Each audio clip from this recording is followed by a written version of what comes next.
Today we are looking at solo growth model by quantitative approach. For this, let's say we have a production function, that is Q is equal to K alpha and L1 minus alpha and 1 minus alpha. We have a production function, और इस production function के ज़रिए हमने क्या करना है, हमने solo growth model को चेक करना है, टेक्निक्स लगानी है, और हमने देखना है कि सोलो ग्रोथ मॉडल जो है क्वांटिटेटिव अप्रोच में क्या टेक्निक्स में यूज़ हो सकती है। और अब इसको हम सेपरेट कर सकते हैं, के इंटू एल्फ़ा एल, और एल इसको हम माइनस अल्फ़ा लिख सकते हैं। ठीक है, मज़ीद इसको अगर हम लिखें तो के अपॉन एल इंटू एल्फ़ा और एल आ जाएगा। और ये देखें, ये कैपिटल लेबर रेशो आ गया, तो इसको हम क्या कह देते हैं, इसको हम कह देते हैं कि ये स्मॉल के इक्वल है, that is the capital labour ratio. तो इसकी जगह हम इसकी वैल्यू पुट कर देते हैं, तो एल और के और एल्फ़ा, ये मेरे पास क्यू की वैल्यू आ गई। और ये जो के है यानी कैपिटल लेबर रेशो है, ये हमें पता है कि ये 5 ऑफ के इक्वल है, दैट इज 5 ऑफ के। ठीक है, तो अब इसमें हमारे पास क्या आ जाएगा, जब ये 5 ऑफ के होगा तो हमारे पास, हमें ऑलरेडी पता है, गिवन है कि जो डिफरेंशियल इक्वेशन है, डिफरेंशियल इक्वेशन हमारे पास के की फॉर्म में क्या आएगी, डिफरेंशियल इक्वेशन के की फॉर्म में जब मैं इसको लिखूंगा तो k prime that equal to s into 5 of k minus lambda k, ये मेरे पास डिफरेंशियल इक्वेशन है। डिफरेंशियल इक्वेशन का मतलब ये होता है कि इसमें कम से कम एक डेरिवेटिव मौजूद होना चाहिए, तो ये डेरिवेटिव मौजूद है, तो ये डिफरेंशियल इक्वेशन। अच्छा, अब हम क्या करते हैं, इस लेमडा के को इस साइड पे ले आते हैं, k star plus lambda into k is equal to s into 5 k. अब 5 के की वैल्यू, ये जो 5 के की वैल्यू है ये हमें पता है, 5 के की वैल्यू, इसको हमने क्या कहा था, 5 के को हमने क्या कहा था, के इंटू एल्फ़ा, हमने क्या कहा था, के इंटू एल्फ़ा, तो ये क्या आ गया, एस और के इंटू एल्फ़ा, और ये के स्टार और लेमडा इंटू के आ गया। ठीक है, अब ये वाली जो इक्वेशन है, ये वाली इक्वेशन, ये कौन सी इक्वेशन है, ये बर्नौली इक्वेशन है। ठीक है, ये बर्नौली इक्वेशन। अच्छा, मैं इस वाली बर्नौली इक्वेशन को y की फॉर्म में अगर मैं बर्नौली इक्वेशन लिखूं तो मैं किस फॉर्म में लिखूंगा, d y by d T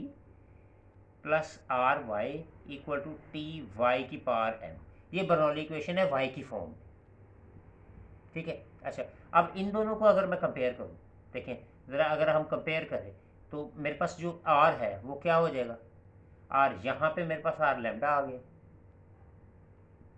t मेरे पास क्या आ गया, s आ गया। ठीक है, और m मेरे पास क्या आ गया, अल्फा आ गया, m क्या आ गया, अल्फा आ गया। अच्छा, जब ये बर्नौली इक्वेशन हो तो हम लेट किसको कर लेते हैं, लेट हम कर लेते हैं z इज इक्वल टू, हम करते हैं y की फॉर्म में, y की पावर 1 माइनस अल्फा, लेकिन यहाँ पे हम लेट क्या करते हैं, y की फॉर्म में 1 माइनस अल्फा। लेकिन अब चूंकि मेरे पास इक्वेशन क्या आई है, k की फॉर्म में आई है, तो यहाँ पे मैं क्या करूँगा, k इंटू 1 माइनस अल्फा,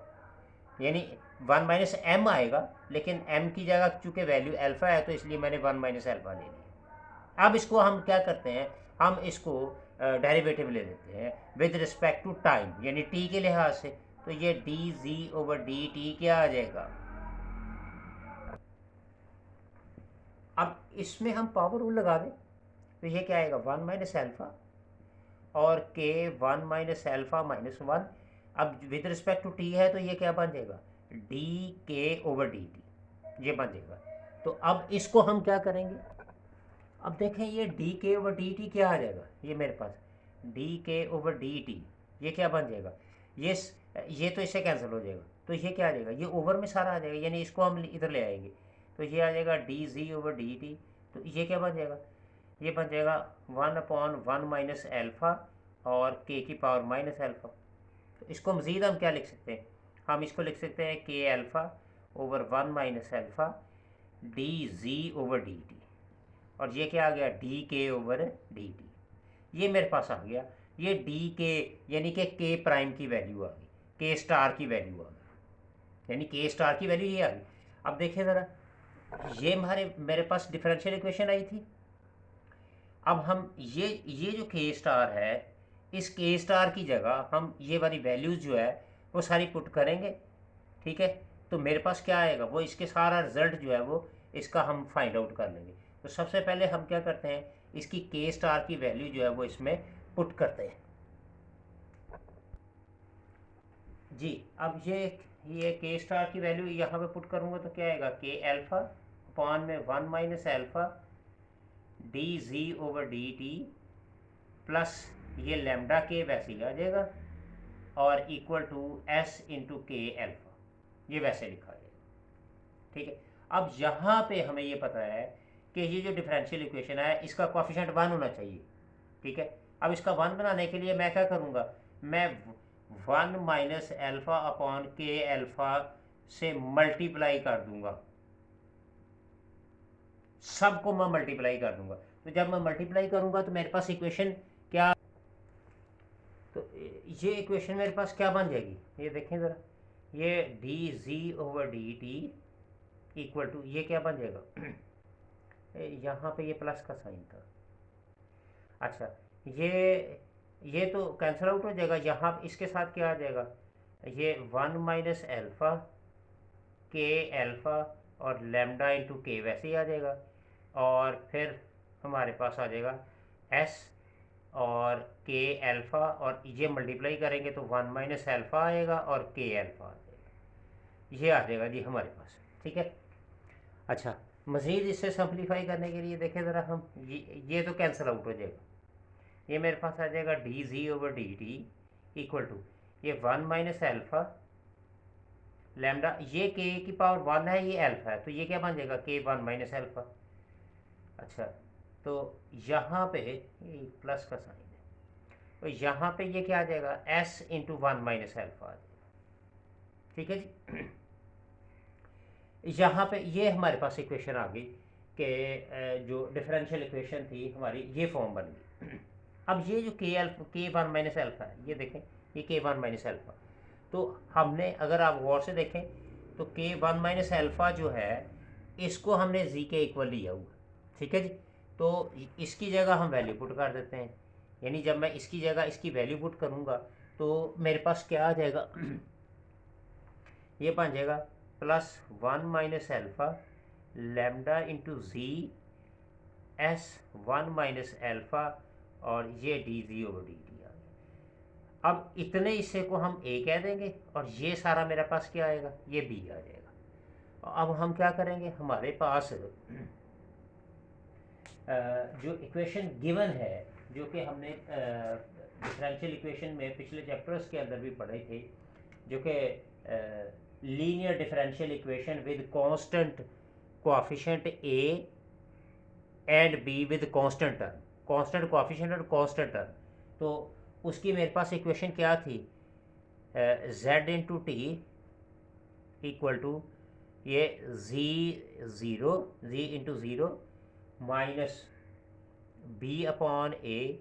की power minus A T plus B upon ए,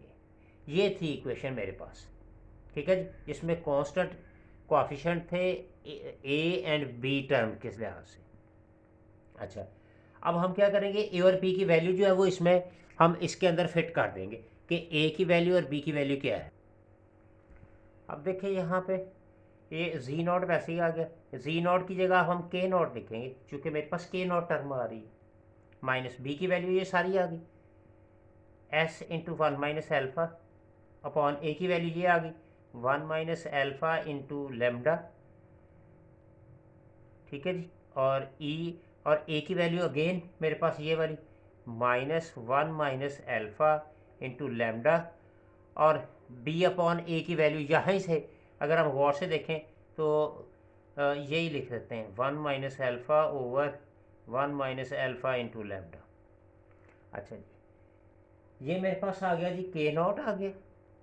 क्योंकि के नॉट की फॉर्म में है। यहाँ से ये कैंसिल आउट हो गया, ये एस अपॉन लेमडा आ गया, E minus 1 minus alpha into lambda, और ये आ गया जी एस अपॉन लेमडा। ठीक है, ये मेरे पास थी इक्वेशन है। और यहाँ पे जो के नॉट जो है ये क्या है, ये किसको ज़ाहिर कर रहा है, ये के नॉट जो है वो इनिशियल वैल्यू को रिप्रेजेंट कर रहा है of capital labour ratio, of capital labour ratio. तो ये देखें, ये हमने अपने प्रोडक्शन फंक्शन के ज़रिए हमने अपनी जो उसकी डिफरेंशियल इक्वेशन का जो फार्मूला था वो हमने उसको डेवलप कर लिया कि कैसे प्रोडक्शन फंक्शन को हम इस तरह से इवेलुएट कर सकते हैं क्वांटिटेटिव अप्रोच के ज़रिए।